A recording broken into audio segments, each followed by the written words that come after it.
Welcome back to the Solid Cleveland Sports Take. I'm your host, Sacrifice, and today I got something real that I want to discuss with you all. Right? So Shedeur Sanders has officially been moved up to quarterback 2, and instead of this being a moment of unity and excitement for the Browns fan base, it's turned into a war zone. It's just crazy, man.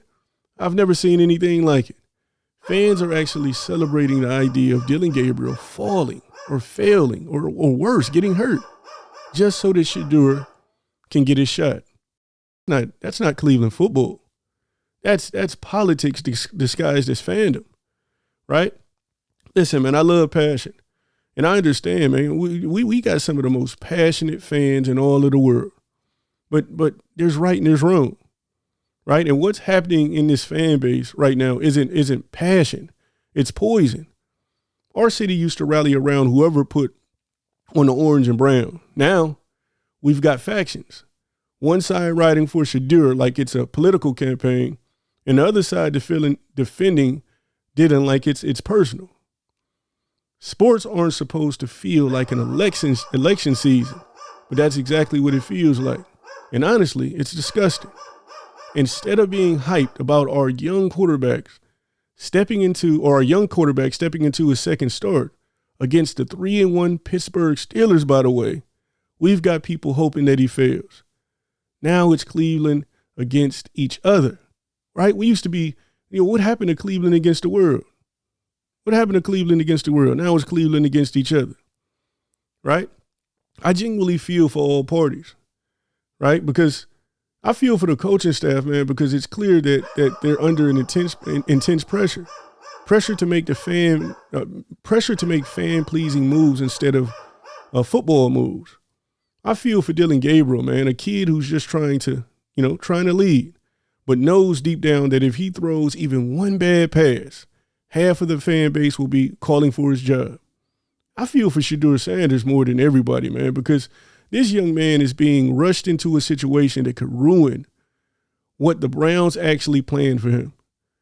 The coaching staff had a long-term developmental plan for Shedeur, I believe, right? They wanted to build him up in the right way, behind the scenes, in control, not throwing him into chaos. But that plan might never come into play if outside noise keeps hijacking the team's focus. Both of these quarterbacks deserve patience, structure, and respect, not fandom warfare. Cleveland rapper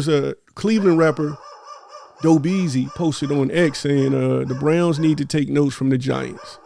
You see how much energy Jackson Dart brings? That's the same effect Shedeur will have. One player can change everything, even with a terrible offense. And I hear him. Right? I hear him. I get the excitement. But here's my response. Dillon Gabriel already brought that energy. His teammates were hyped. The sideline was alive. The only ones who weren't excited were the ones that are already thirsty for Shedeur. I keep saying it. Both of these quarterbacks are talented. Both of them have bright futures. But right now, Dillon earned his start. And if you love the Browns, man, not just one player, you should be rooting for whoever is wearing the helmet. Now let's talk about actual football, because remember, this game is more than a storyline. Cleveland heads into Pittsburgh this Sunday, and here's a stat for you. We haven't won, as I mentioned earlier, a regular season game in Pittsburgh in over 2 decades. 2 decades. That streak ends only if we do 3 things. We got to control the line of scrimmage. The Steelers pass rush, led by TJ Watt, thrives on collapsing the edges. We need to use motions and quick snaps to keep them off balance, man, or we gonna get toasted. We need to run some RPOs, zone reads, let Dillon use his legs just enough to freeze the front 7. Right? And 2, man, we need to air it out. We got to air it out, and we got to air it out early. The offense looked good last week, but we played it safe, and rightfully so, man. Dillon Gabriel's first start, I understand it. This week, it just won't cut it. Pittsburgh's secondary is young, and they bite on double moves, man. So push the ball downfield, please. Get Judy involved on deep posts. Use David Njoku across the seams. Make them defend every blade of grass, right? And 3, man, we got to catch the football. The receivers dropped everything last week, and I mean everything. That can't happen in Pittsburgh. The key to this game is simple. Let Dillon get comfortable early, protect him with tempo, and make the Steelers chase points instead of controlling the clock. You know. Now look, y'all. Don't expect everyone. I don't expect everyone to agree with me. I mean, that's pretty much impossible.